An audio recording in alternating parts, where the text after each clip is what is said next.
Yep. Okay, cool.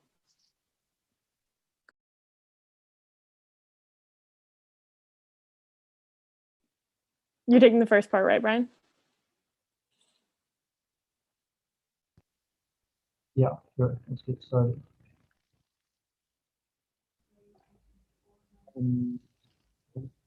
Okay. Yeah, so we're going to go over color psychology. Basically, what color evokes what emotion, and then this, what we're saying, should be taken with a grain of salt. It comes from this research by Webpage FX, and they talked about initial sort of opinions or assumptions associated with color. And then also important thing to keep in mind is that people judge your logo or your brand very quickly, less than 90 seconds. It's very like they see it and then they feel some way, and then that's how it's perceived forever, more or less. And yeah, 85% of consumers like color as the primary reason. Yeah, and I think even when you were young, like when you were kids, color play a large role in sort of like what we want. Like we want some things in color. So yeah, color is important, basically. That's the point. And this is a color wheel. I'm sure everyone has seen at least some form of this at some point. Another one, color wheels. Yeah, and we'll dive right into sort of based on that research we talked about what colors evoke what feelings. Yeah, so pink, um, basically pink. I think the most like intuitive answer for pink is that it's somewhat feminine, and that's for I don't know. That's just how it is in the world right now. And then next to that, sort of additional to that, we have energy, youthfulness, fun, exciting. It's a very like young color, I would say. Like you don't see a lot of old people sporting pink. Yeah, and also lighter pinks are obviously romantic. Yeah, and then these are some description words, I guess. Uh, it's used a lot for I guess like feminine brands or brands targeted towards females. Also for younger individual. Yeah, and these are some examples. It's also like the bright sort of energizing. It depends on the shade of the color, which we're going to talk about. But bright pink is very eye-catching building they have. And these are just some examples. Airbnb isn't really pink, like a coral, I think. And there's some distinction, but it sort of serves a similar function like it's bright, red color, grab your attention. Yeah. And next we have the cousin to pink, which is red. Um, and red is a very, very bold color in the sense that it grabs your attention very well. Like blinding my eyes on my screen right now. And yeah, I think like the associated words with red is like aggressive. Obviously, it's sort of emphasized with blood. And then also it's very uh, confrontational color, I'd say. Very attention grabbing, danger, passion, like strong emotion is what red is like.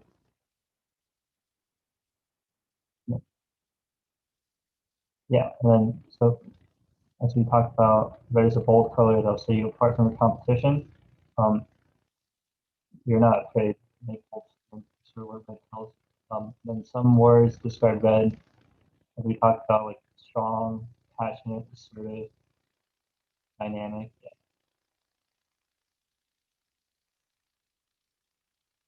And then some brands associated with that. Also, I think a lot of restaurant or like food oriented brands have sort of red, orange, or yellow like type of color just because it's like I've heard somewhere that it makes you hungry. I don't know if that's true, but a lot of restaurants and food places use these three colors.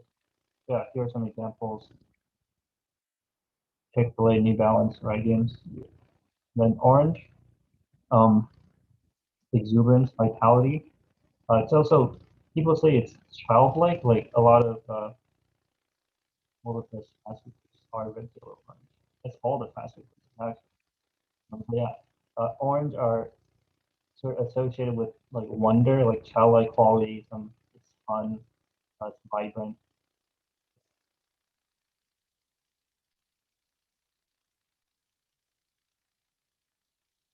Subway, not a real restaurant. I hate Subway.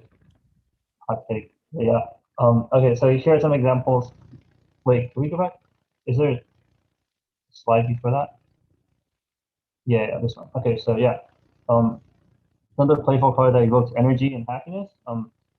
Yeah, I think family-friendly brand. For like high energy, but less aggressive than red, I'd say.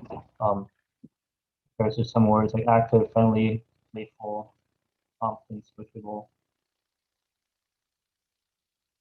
Nickelodeon, that's a good example. I don't think we have that. Um, oh, we do have that. Nice.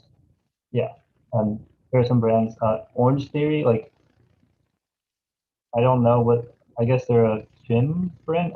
I've seen their logo a lot, and like I remember it just because of the orange. Like 'cause I don't even know what they are, but I know the logo just because it's orange.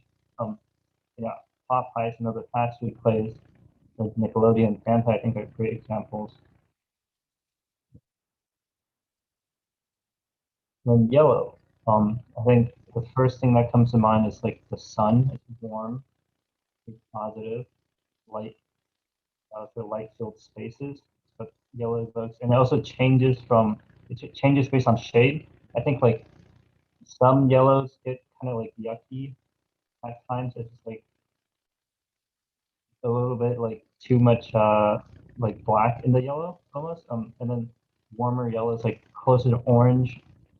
It's like warmer and warmer, sort of. Yeah. And also important point, yellow. The eye sees bright yellow for any color. So like the first thing you see. So be strategic in where sort of yellow goes. Yeah. So yellow grabs your attention. Uh, bold, optimistic, confident, stimulates your mind. And then adjectives that describe yellow, like we talked about, warm, happy, sort of energetic, pleasing.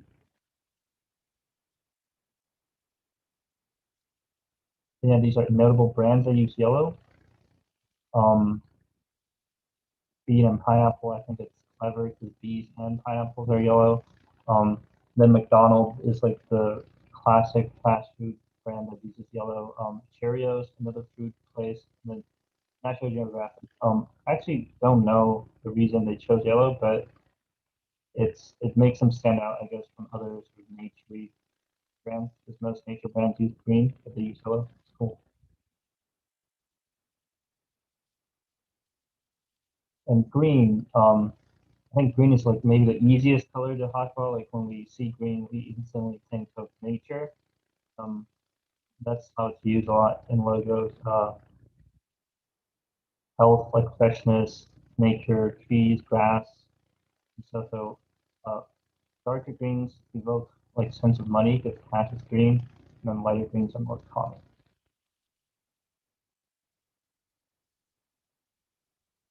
Yeah, we see green more than any color because it's in nature, and that shows that you're like fresh fan or you're like connected to nature. But I feel like sometimes it may be like too cliche almost to just use green. Um, but it's green. And then adjectives describe green: fresh, natural, healthy, organic. And then the examples you see that we have are so like the Mayor's Clean Day organic soap, Tropicana, orange juice brand, even though they're not natural at all, but green, natural. And then I think the left example is a very like less common use of like a darker or like more muted green, but it's like very calming. Yeah, also ecospace, nature oriented brand.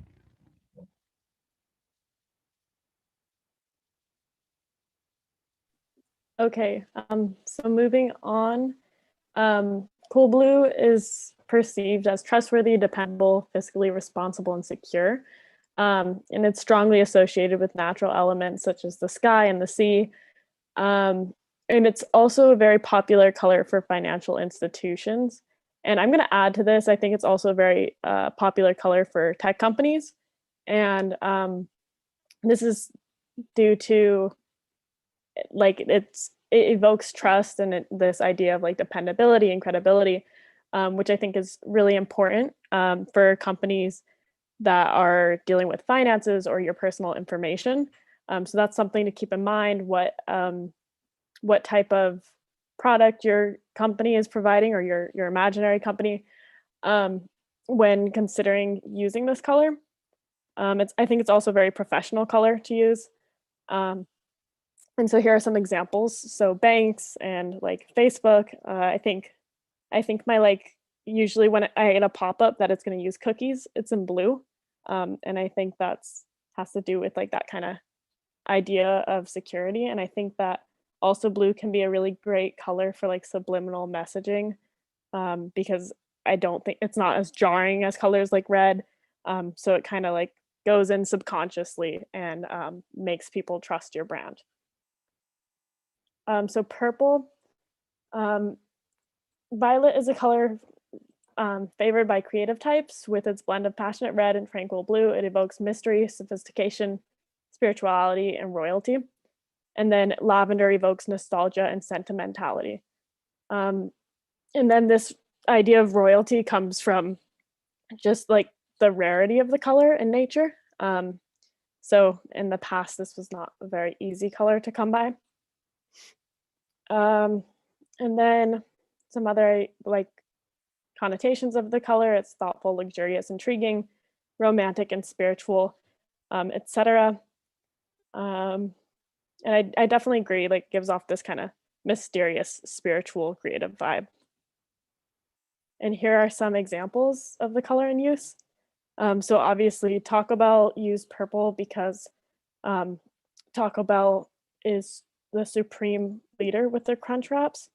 Um, and same with Wonka. There's this whole idea of like the factory and this kind of grandness to it, and Hallmark, this idea of like prestige and sending these fancy cards to one another. So I think it can be really helpful when thinking of brands that have to do with these kind of traditions of like either like maybe stationary brands or kind of old school kind of pen and paper type of stuff.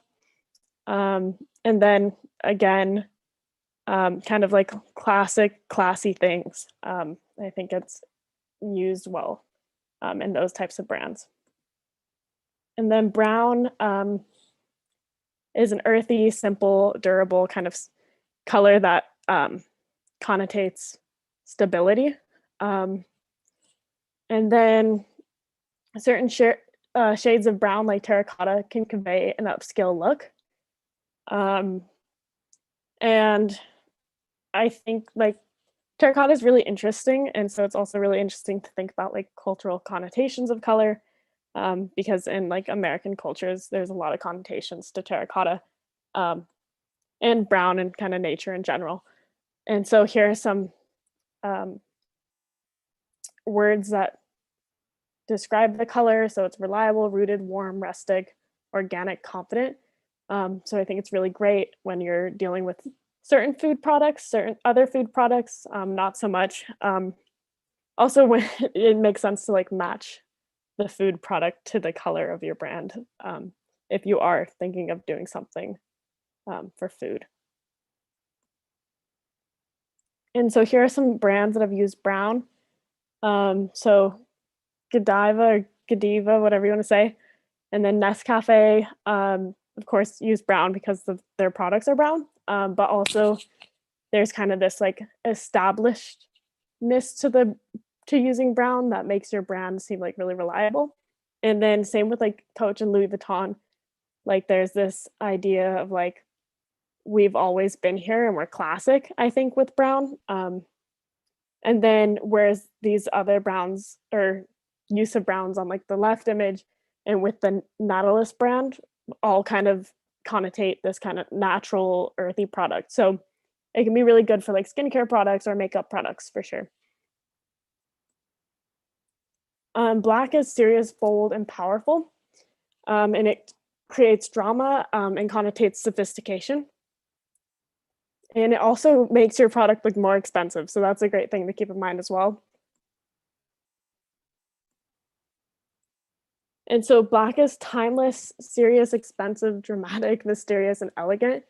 It can also be very powerful. I see black used a lot in men's shower products. So I guess they want men to feel powerful in showers. Um, so that's definitely one thing to keep in mind. Like, I don't think colors should be gender specific, but I think that when targeting towards um, masculine audiences, black is used a lot. And then here are some kind of examples, and I think this goes to show like the sophistication of the color, especially with the Gucci and then the stationery on the left and like the coffee holder. These are all used in like this contrast with this white, and it's really kind of eye-catching, but also very sophisticated. And I think that also has to do partially with like texture and using matte in your brand. And then white connotates simplicity, cleanliness, and purity. Um, the eye views white as a brilliant color, so it immediately catches attention on signage. And so this is often used with like infant and health related products. And so here are the connotations again. And white can also kind of have that sophisticated connotation, pristine, airy, bright.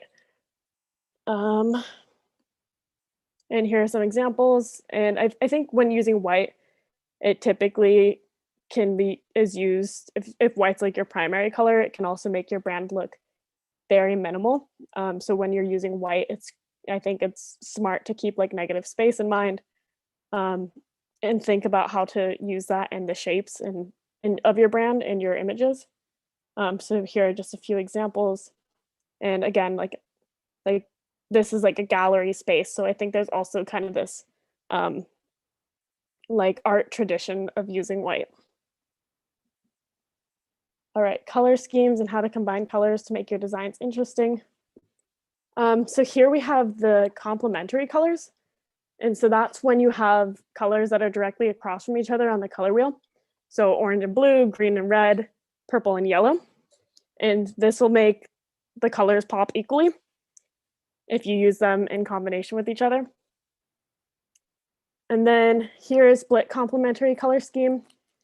And so that is when you go directly across from the color wheel and choose the colors to the sides of that. So this would be red, orange, blue, and green. And here are some examples of that pairing. And then this is, sorry, I'm forgetting the name of this.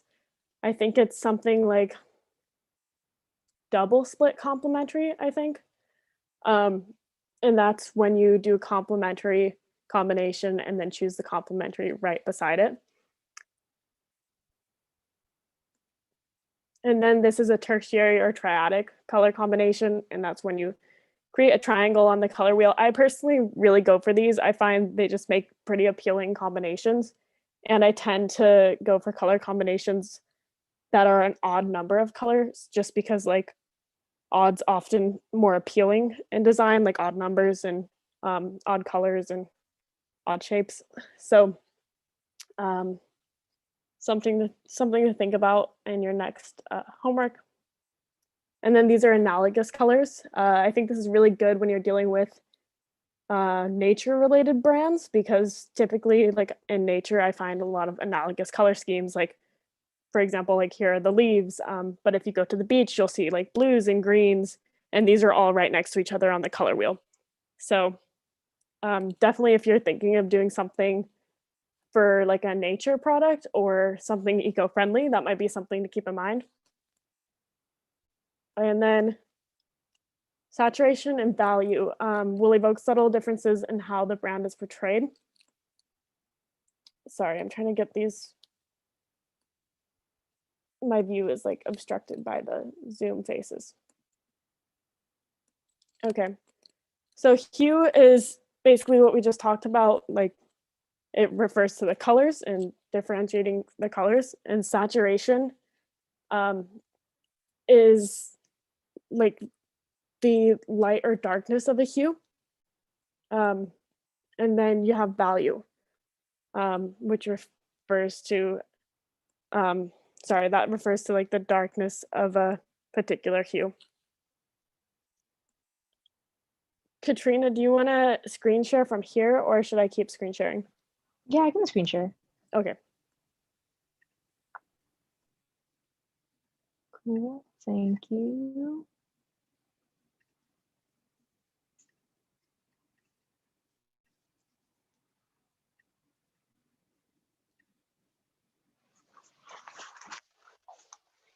Okay, as Ella was saying, this is like the color picker you find in Illustrator and Photoshop. So as you go to the right, you increase the saturation of a color. As you go up, you increase the value of a color. And here's like the hues. So you want different colors, you kind of just scroll across. So your brand's color should set you apart, fit your industry and brand image, and tie to your brand's promise. So depending on the colors you decide on, your chosen brand will have these colors and they should appear across multiple promotional materials. Obviously, all of your colors don't have to appear on every single one of your assets. Like you can choose to split it up if you want your business card to be like 1 or 2 of your brand colors and your poster include like 5 brand colors. That makes a lot of sense. So just kind of apply your colors in a way that, you know, feels right to you and makes the most sense for whatever medium you're designing for. So choose your colors with purpose because color is super important. Here are a few examples of just like cool color pairings in design. I just basically grabbed a bunch from Pinterest and Dribbble and Behance. And this is just to show you, like, don't be afraid to get weird, basically. So yeah, I think a very common trend in design right now is pairing like nice pastel pinks with like really dark, vibrant IK blues, or just pairing really vibrant colors together and being almost kind of like very rowdy and rambunctious. So here you see like a really bright, loud yellow against a really bright green, or like a really poppy blood orange against this blue. So yeah, a lot of brands are trying to be like very experimental, loud in order to like set themselves apart from other brands so they just stand out in the world. And I feel like it works. So Rad is another one. They use a lot of different like neon bright colors. So just play around and don't be afraid. Don't be afraid to like clash colors sometimes because it ends up looking good. This is kind of like a cooler palette. You have some blues and greens. You can go like the monochromatic way where it's just basically different shades of blue or just different shades of any color. Here are just more examples. You just see like pops of color everywhere. And, you know, if you're a bold colored person like I am, I feel like this will really appeal to you. But obviously, if you're more like minimalistic, you want it to be like subtle and pastel and really like elegant and sophisticated, that's also another colorway to go. Here are just a few more explorations. It's really, if you want inspiration, basically just go on Pinterest, look up illustrations. I feel like illustration utilize like their colors really well, and they're really good at coming up with color combinations for like 4 or 5 different colors, and they all like feel really harmonious. Like you have these blues and these oranges and yellows and like peaches, and it just feels like very intentional. This is another popular colorway I've noticed where it's kind of like a minty green or turquoise with pink and orange. Yeah, just more examples. This is more like muted, less saturated and vibrant. And yeah, here are a few brands. This is Hurly Burly. They are like a coleslaw brand basically, and they're very bright and quirky as you can see, and they drew their colors from the colors of their fermented foods. So you have like the carrots and the celery, and it looks very intentional and it makes sense for their brand. This is Wark, their creative studio, and they use like a pastel red and a pink and a blue, and it just looks very like elegant, very subtle, but also still playful. This is National Geographic, the iconic company. They have this bright yellow for like call to action buttons here.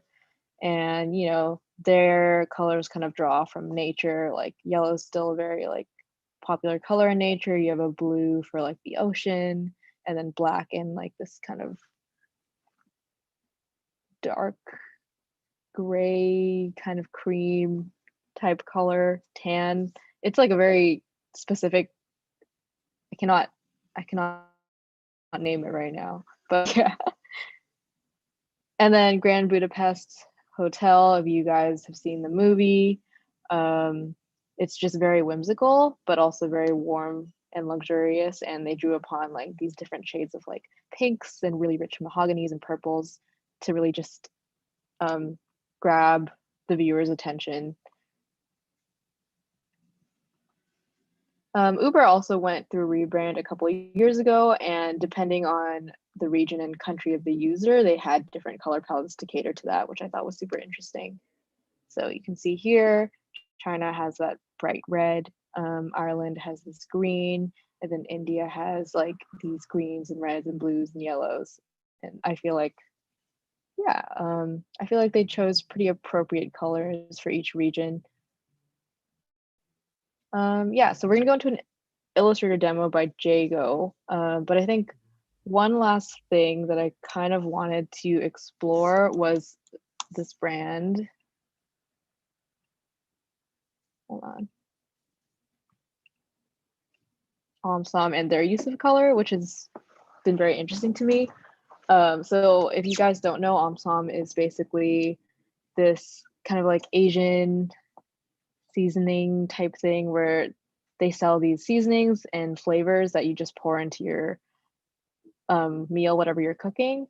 It's primarily like they have, I think, Korean seasonings, Chinese, Vietnamese, Filipino. So it's just like Asian dishes basically.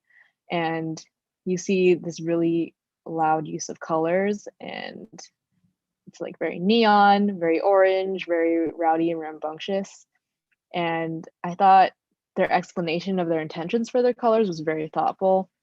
I know they said that they wanted to basically choose colors that kind of deviated from the traditional like Orientalist tropes that you would expect, like the really classic red or like the muted yellow that you see in a lot of like Asian branding. And they basically wanted to deviate that away from that because they're not like a traditional brand, obviously. And they're loud and they're crazy and they're fun. And I feel like their colors really said that for them. So that's just an example to keep in mind when thinking about like colors and your purpose for choosing them. Yeah, so now I'm going to do a Illustrator demo. You can follow along if you want, or watch the recording after, but the tiny URL is here. I'll just copy paste it in the chat. Up to you, but I'll be going, so on the slides, I'm basically going to explain like the different tools that you can use to make logos if you haven't already digitized them yet. Also like different tricks that might be helpful in the long run. So this will be on Illustrator, but a lot of these tools also apply in Figma, but I'll be using Illustrator. And here I basically laid out each of the tools I'm using, but I'll be demoing them directly on the doc. So you can use this as reference in the future. So I'm just gonna go Illustrator. Let me like zoom out a bit. Okay, so so at the top, I'm gonna like basically examples of how you can use each tool. And then here's like a way to like try it yourself. So I'm gonna explain each one. So the pen tool, so one way to make a logo is using the classic pen tool, which is a tool that like basically the foundation of all, all tools is the ability to make vectors. So when you like, it's basically when you have, the pen tool is used to create, let me rephrase that. The pen tool works by creating points along a path, and by creating different points and manipulating the lines in between, you can create full vectors.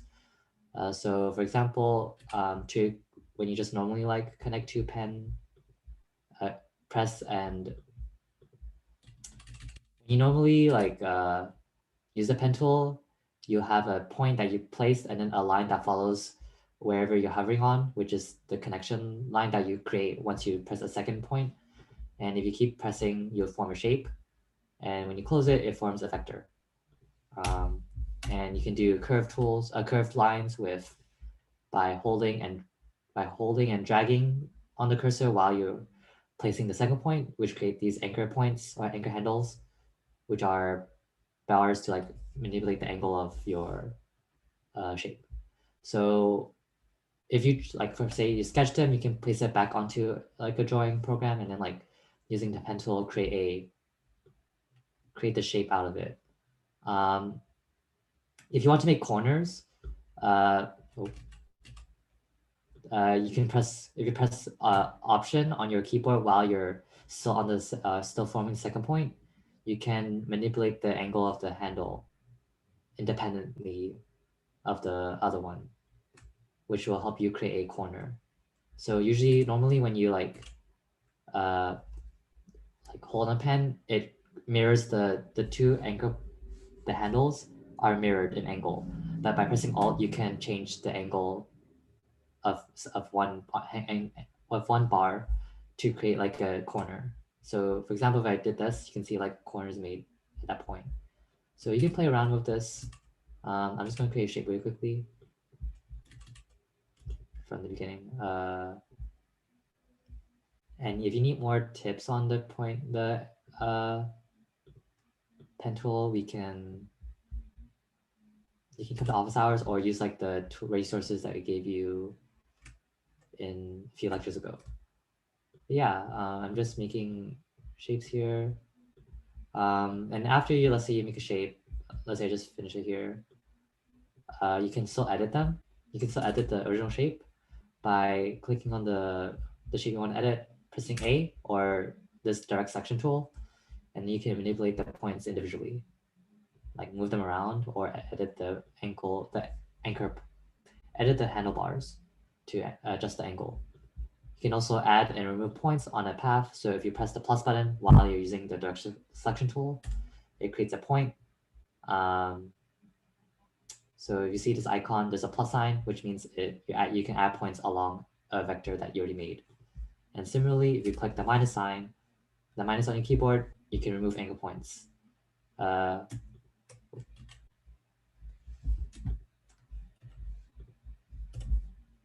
Yeah, and if you remove them, it makes there less points in the vector. So you can see like the key commands here. I use commands in Photoshop just because it's easier to switch instead of like having to like find the right tool. So I just memorize the pen tool. I memorize the commands. The general use for this is just to create like complex or organic shapes. So if your shape is not like made of squares, circles, or straight lines, you basically have to use a pen tool to create those organic shapes. Yeah, and it helps a lot if you already have a drawing underneath. And you can try to draw like a shape here. If you have any questions, you can also comment. But the next tool I'm going to go over is the shape builder tool. So this is used to create also complex shapes, but if they're geometric. So for example, if let's say you have a leaf petal and you want to repeat that 8 times in a circle, so which will help you create a shape instead of having to like create each petal using the pen tool. So what you can do is, so if you really think about it, every shape can be formed by an existing shape. So I'm going to be using the circle tool because you can kind of see it's like a circle, right? And then I'm going to like make it thinner. So it's sort of getting there. And then you can see like the ends are like pointy. So I'm going to change the anchor. We'll change the points to become a point. So if you want to do that, you can directly select the 2 corners you want to change into a pointy point. And at the top, you can like convert anchor points into a corner. And yeah, that converts it into a corner. If you want these settings, you should use Essentials Classic. I should have said that in the beginning, but yeah. So that creates like a petal. But let's say you want to like repeat it in a circle. So the way to do that is, as you can tell, the shape is rotated on a origin point 8 times. So you can use like the rotation tool to create that symmetric rotation. So what you can do is like, if you normally like press the rotate button, let's say, so you click on object, you want to rotate, and you press the rotate button and you click on it, like the double, I think,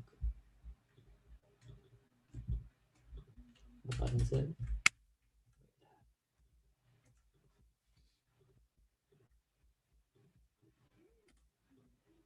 It's not working. Okay, so if you press Alt, let me do it again. So if you press Alt on the center point, it shows this pop-up, which means you can like rotate the angle of the object. And also, if you see here, there's a copy button which will duplicate the object, another copy of the thing, but rotate it at an angle that you set at. So if you press copy, it rotates the angle at this origin point that's set in. Thus, you can, let's say you want to rotate everything on the bottom on the bottom corner as this origin or the axis or the origin point. So you press Option or Alt, and then while you're doing R, and then click the bottom point, it moves the anchor point to that bottom corner, and you can rotate the, let's say 30 degrees, and press copy. So it made a copy at 30 degrees. And then press Command D, it repeats the action. So now I have a circle. And then now let's say I want to make this into one big shape. What you can do is, let me like move this down. So if you see here, it's like, I think 12 different shapes in a circle. Yes, it recorded. 12 different petals in a rotated. So if you press this shape builder tool, you can build shapes by combining or moving shapes within a circle, within a set of shapes, or in a set of vectors. So when you press the shape builder tool and select the shapes you want to manipulate, you'll see like this like blue outline, and like every time you hover on a space, there's like this grid. This means that when you click on this a specific part, it makes it into a shape. So right now I just clicked on every outer petal into one shape. Let me like connect it all. So if I drag, it makes a shape on the outer ring. Let's say I don't want the things in the middle. So I can press Alt and then remove everything, remove all the shapes in the middle. So I have like this, and then I press Escape, I have like this weird interesting pattern. Let me just like combine all them. To be careful not to like touch the middle. Another way to do it is just like select all of it and press like the Pathfinder tool on the right, which is basically the same thing as the shape builder tool, but it just like uses it. It's like more basic. So if you're familiar with like concept of like union, intersection, subtraction, it's like the same principle. You can combine shapes into make it into like one layer, like one shape. So as press this like union button, and it makes it into one shape. So now like if I change the color, like the whole thing will change. So you can like play around with like the shape builder tool to build different shapes from existing objects. For example, like let's say I want like a circle, and I want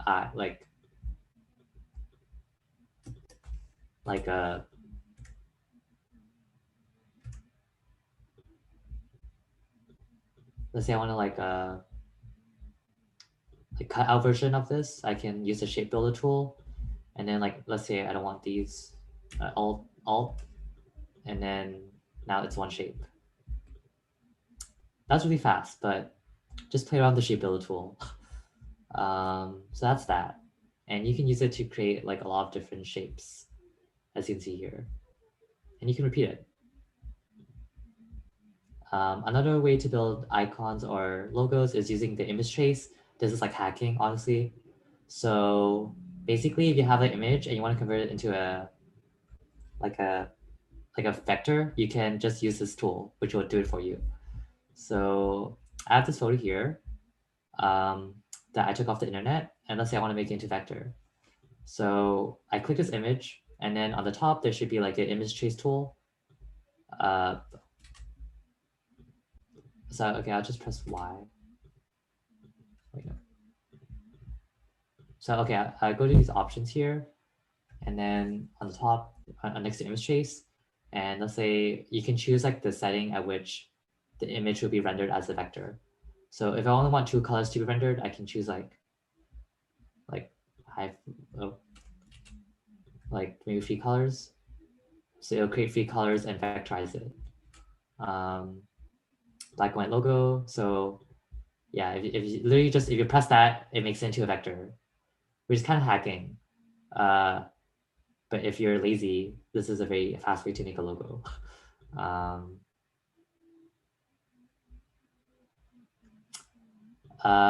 And then, so you have this now like image, but it's still like kind of a group. Like you can't really edit it, so you can have to expand it, which allows you to edit the individual points and vectors. So yeah, that's literally a hack way to convert an image into a icon. So I'll just using, and you can edit like the settings. So if I go to like what it says here, image trace, this window will pop up, and you can like select you can fine tune your drawing to make it as crisp as possible by just like playing around with these settings. Yeah, that's a hack way. But if you're just make sure your drawing is actually like, good to use. If it's too blurry, it's shitty. The next thing I'm going to talk about is type. So a lot of logos you guys have use type, and I'm going to be showing you ways to like draw on a line, because I see some of you guys have like curved type on a curve. So what I'm going to do is, firstly, I need like a line to type on. So I'm just going to create like a circle, a shift to maintain the aspect ratio. And then I'm just going to like edit it. I just want to leave this line because I only want like half a circle. So I just literally just use like the shape builder tool, the circle tool, and cut half of it to make like a curve, as you can see here. And then, so if you go here, there's like a lot of different, if you click on T, there's a lot of different like tools you can use. So here, type on a path tool allows you to type on a path. So let's say I want to start here, and yeah, now you have a path that you can type on. That's very simple. So really, you can create a path that you want to type on. Let's say I want to make this like really wacky path. Then you just make an outline.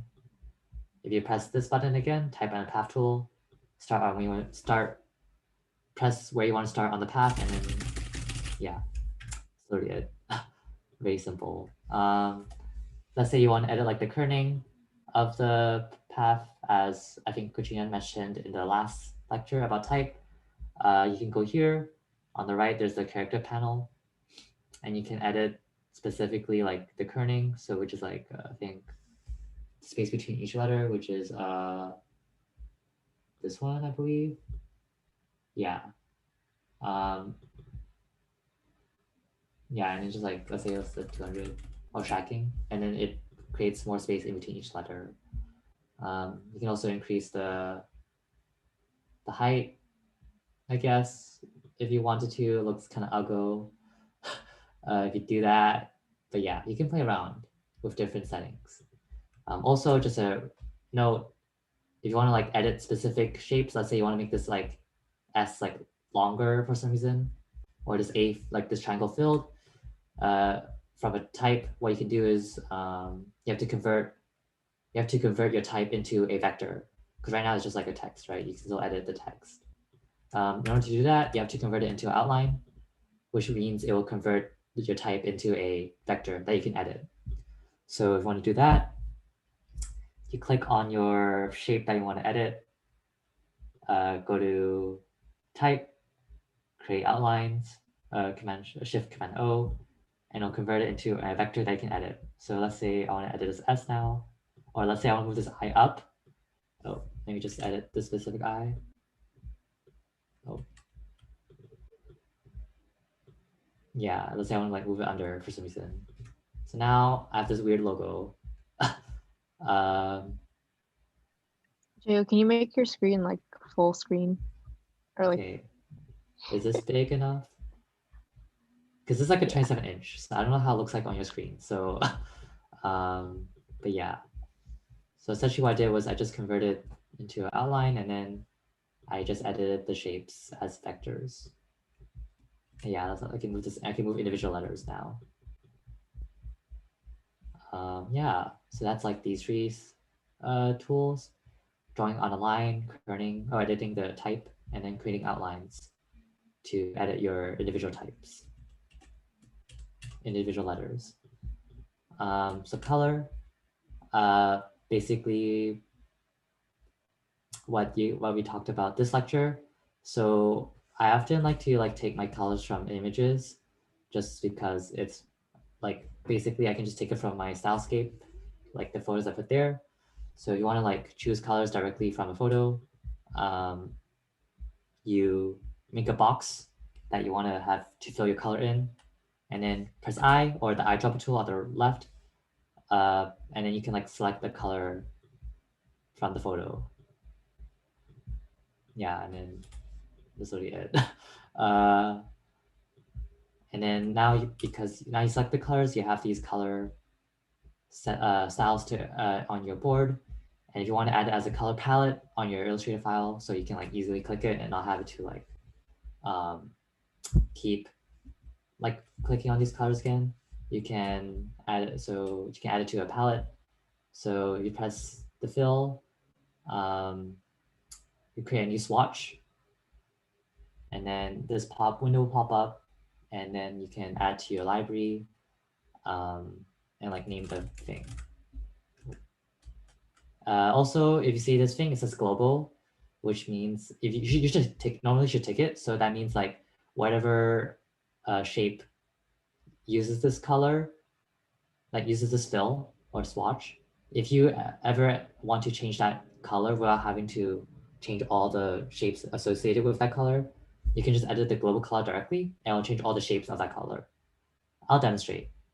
So for example, this shape here, like the outer ones use like dark blue and the inner ones use light blue. Instead of me having to like manually like change the color one by one, I can use the global colors. So so this dark blue, I'll change into light blue. So you see here, a global color is indicated by like this triangle at the bottom. If I edit this color by editing the swatch to pink, it changes all the colors associated with that fill to pink. So now I don't have to manually change each color. On Figma, this is so much easier. I don't know why Adobe did not do this earlier, but you can do it here through this method. You can also make gradients on Illustrator. So let's say I have this box. In order to make a gradient, I think it's G, or like this gradient tool here, and you click on the image you want to make to fill a gradient with. And then if you click on it, it'll automatically fill like a monochromatic gradient. And then if you want to edit that gradient, you double click on the fill. Oh no, not fill. You go to the gradient tool, make it be bigger, and you can edit the gradient directly. So if you edit these points, you can change the color of your gradient. Oh.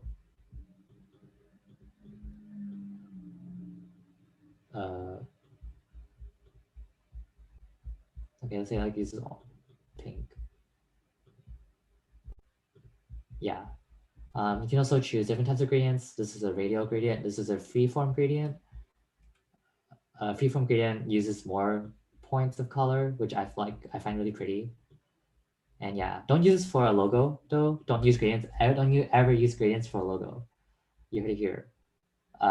You can use it for like backgrounds or like you know, like fills, but don't use it for a logo. If you do, you're out of class.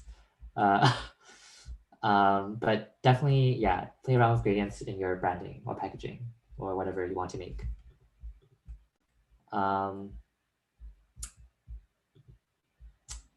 What other tools? There's also a live paint bucket tool.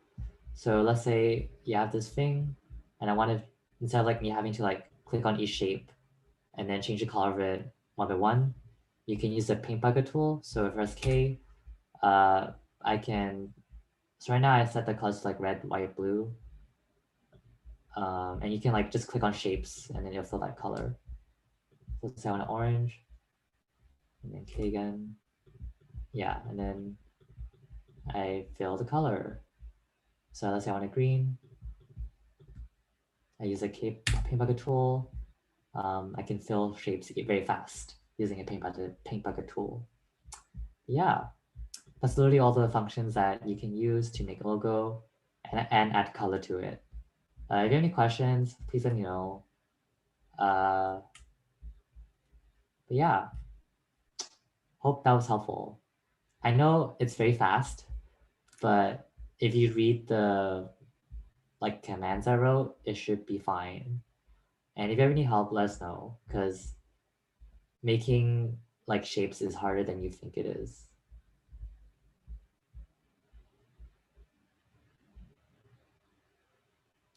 If not, we're just going to go over the homework for today.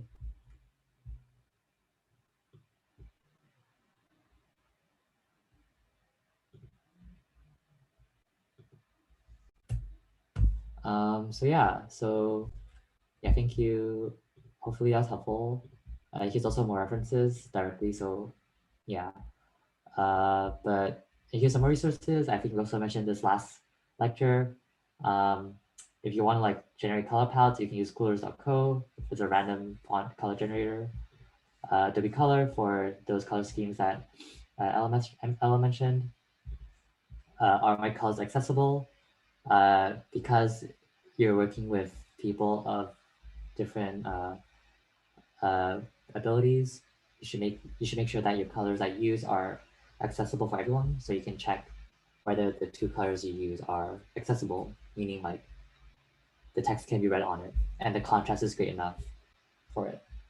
Yeah, so homework is essentially to finalize your logos, or free if you still really cannot decide on your logo, and explore 3 different color palettes for your brand.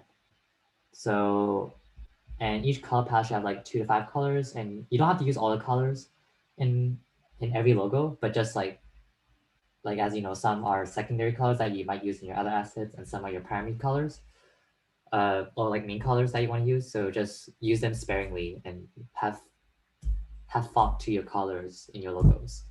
So we have an order for you, which also be on the Notion. So essentially, you want you to present your logo first in black and white, then the color palette that you chose for your brand, and then the logo in that color palette, and then repeat. We just want to make sure that your color works both in black and white and in color, as sometimes you might not be given the luxury of using color in your design in certain circumstances. And your color should not rely on color. Your logo should not rely on color as the only source of like differentiation. But yeah.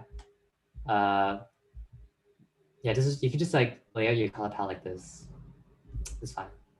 And if you want to, like, you can name it if you want, if you're really quirky. Yeah. Or you can put like the hex codes underneath or something. Mm-hmm. Oh yeah, that works too. You can be all or you quirky. can give them names. Yeah. But yeah, hopefully this lecture is helpful, and you can say if you have any questions, but I think we're good to go, right?